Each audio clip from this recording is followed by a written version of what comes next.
tout le monde, bienvenue ici. Donc c'est une première vidéo. Voilà, vous savez, je vous propose des petits kits de broderie et j'avais envie par une vidéo de vous montrer des petits détails, voir comment faire vraiment le point de feuille d'une certaine façon. En fait, tous les points, on peut les exprimer de 1000 façons différentes, et pour ce kit, voilà, j'ai envie de vous accompagner sur ces points-là. Et donc ce kit-là, vous le trouvez dans ma boutique et Etsy. Donc on peut faire une jolie pochette. On peut appliquer le même motif sur un tote bag.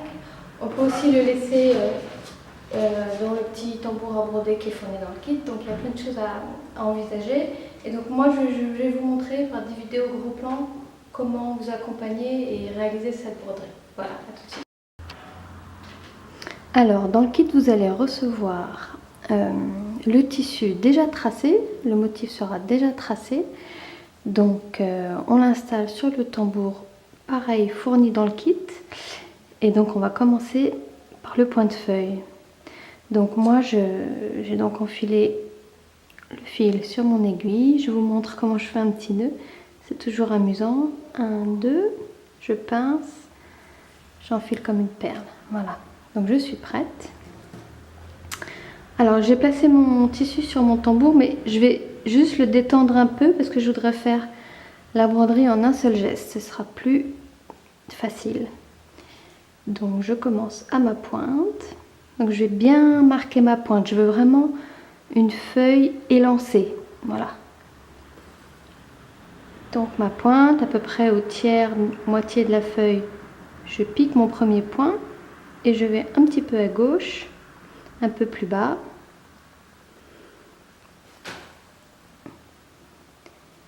Pour faire mon deuxième point, je descends à droite, un peu plus bas, de l'autre côté, et je remonte à droite. Donc je dégage bien la première pointe, pour avoir vraiment une feuille élancée et pointue. Donc les feuilles, elles sont vraiment fines, pas larges du tout. Donc je descends vraiment vite pour vraiment avoir cette feuille élancée. Pareil. Donc voilà, le point de feuille très allongé. En quelques points, je vais avoir la feuille. Je suis vraiment pas dans un rythme court. J'allonge un maximum. Et c'est ça qui fera une feuille bien gracieuse. Donc voilà, ça y est.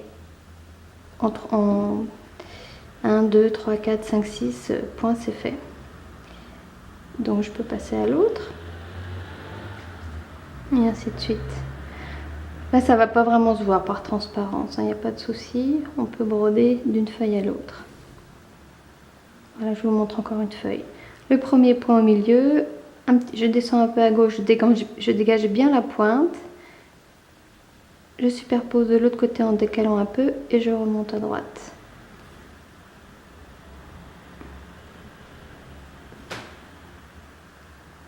Vraiment, je descends tout de suite très vite. Des longs points qui se succèdent. Donc voilà, mon index de la main gauche me permet de soulever un petit peu le tissu de mon tambour.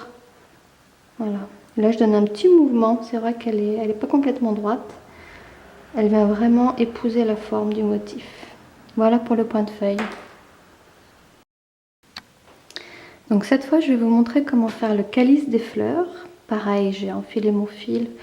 Des longueurs pas trop grandes, hein. On est vraiment dans... C'est plus appréciable pour travailler. Le geste est plus court. Donc je refais mon nœud, comme tout à l'heure. Il n'y a pas de souci d'envers endroit. L'envers peut être pas joli du tout. On s'en fiche. Après, ça va être monté en objet. Il n'y a pas de souci. Donc, on va travailler le calice qui est ici avec ce fil argenté.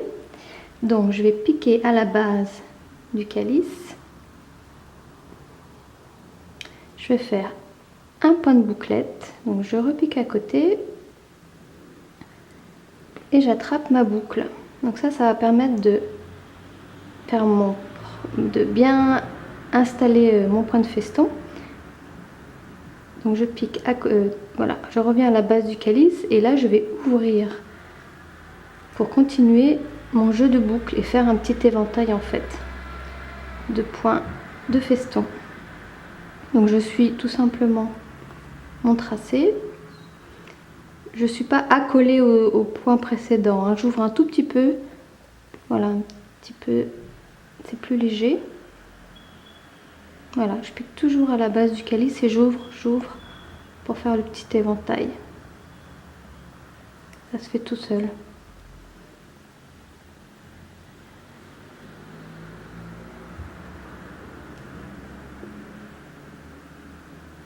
Et le dernier point, voilà.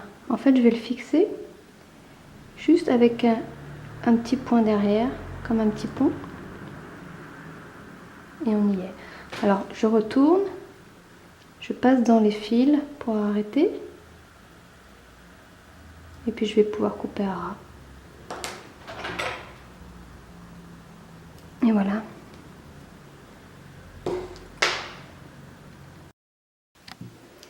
Alors, on va faire la suite du calice. Voilà, en noir avec un fil plus fin. Donc j'ai enfilé mon fil noir sur une aiguille plus fine. Donc il y a 2 aiguilles hein, dans le kit. Il faut toujours adapter son aiguille à la taille du fil, à l'épaisseur du fil. Donc là le fil est plus fin, je prends l'aiguille plus fine. Et en fait ça va être un peu la même histoire que le calice, sauf que là on va ouvrir en fait la base. Donc je pique sous les points de feston argentés. J'ouvre un petit peu pour faire un point de bouclette ouvert. Donc j'attrape ma boucle. Et voilà, j'écarte un peu, je ne suis pas dans le même point. Pour continuer avec le jeu de points de feston comme tout à l'heure. Mais voilà, j'ouvre un peu la base pour faire comme une petite arche en fait de points de feston. Donc on soulève un peu point de feston argenté pour vraiment relier les 2 broderies. Et on décale un peu, on ouvre le second point de feston en noir. Donc comme tout à l'heure, je vais pouvoir fixer le point juste avec un petit point derrière la boucle qui va l'arrêter. Voilà. Donc là, pareil. J'arrête mon point en piquant, en faisant en fait, un système de boucles, de nœuds dans les fils. Et je coupe à ras. Donc pour faire les 3 parties en noir, on arrête le fil et on recommence à en faire un petit nœud, histoire que le passage soit pas visible sur l'arrière, parce que le tissu est clair. Voilà. Donc là, je vais vous montrer comment travailler le passé plat, qui est toujours un peu impressionnant, mais vous allez voir qu'avec le fil qui est dans le kit, c'est un régal. Donc j'ai mis 2 brins pour que ça se travaille assez vite, que tout de suite on a un joli volume. Donc j'ai mis 2 brins dans mon aiguille. J'ai pris la plus grosse, je vais faire mon petit nœud. Et donc je vais travailler mon passé plat. Et c'est vrai que tout de suite on va avoir un joli résultat avec le côté laineux du fil. Donc je pique à l'extérieur, je pousse un peu mon feston noir et je fais des points comme ça qui sont accolés les uns aux autres. Oui, je respecte, voilà, je veux vraiment que le point de feston, on sente, je ne vais pas piquer dedans, hein, je garde la ligne extérieure du point de feston. Donc là, je vais vraiment accoler mes points les uns aux autres. Et on va avoir tout de suite un joli volume. Vraiment, là, voilà, j'ai piqué au même endroit à la base. C'est vrai qu'il faut respecter, voilà, c'est plus serré en bas qu'en haut. Donc, je colle les points un peu plus à la base et j'ouvre à l'extérieur. Mais vous pouvez vraiment les accoler, les serrer, tout en ayant un geste souple, hein, vraiment. On ne tire pas sur le fil, hein. On est souple, voilà, je suis légère. Mais j'avance tranquillement et je vais avoir des pétales vraiment tout de suite en relief qui se mettent bien. Un aspect un peu floconneux. Et voilà, ça se fait tout seul, le passé plat.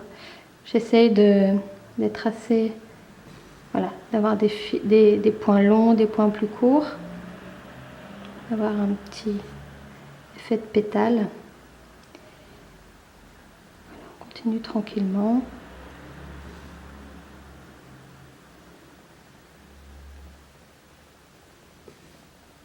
Voilà, je garde vraiment la ligne noire, je ne vais pas par-dessus avec mon point.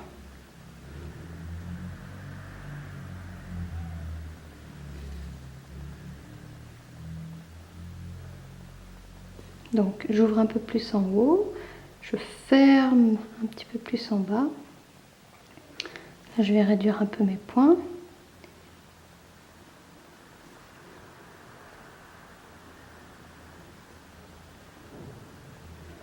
Voilà, en une aiguillée, je vais avoir fait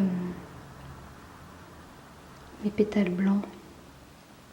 Voilà, vraiment le fil, c'est un régal à travailler. Il se place tout seul, il n'y a pas de souci.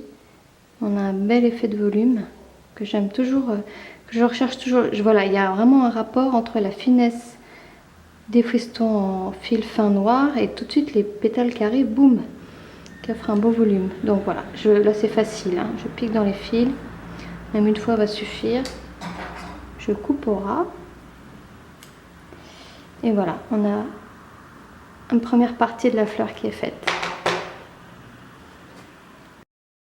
Voilà pour cette première vidéo, j'espère que ça vous a plu, que de visualiser les gestes, ça vous donne envie de vous lancer.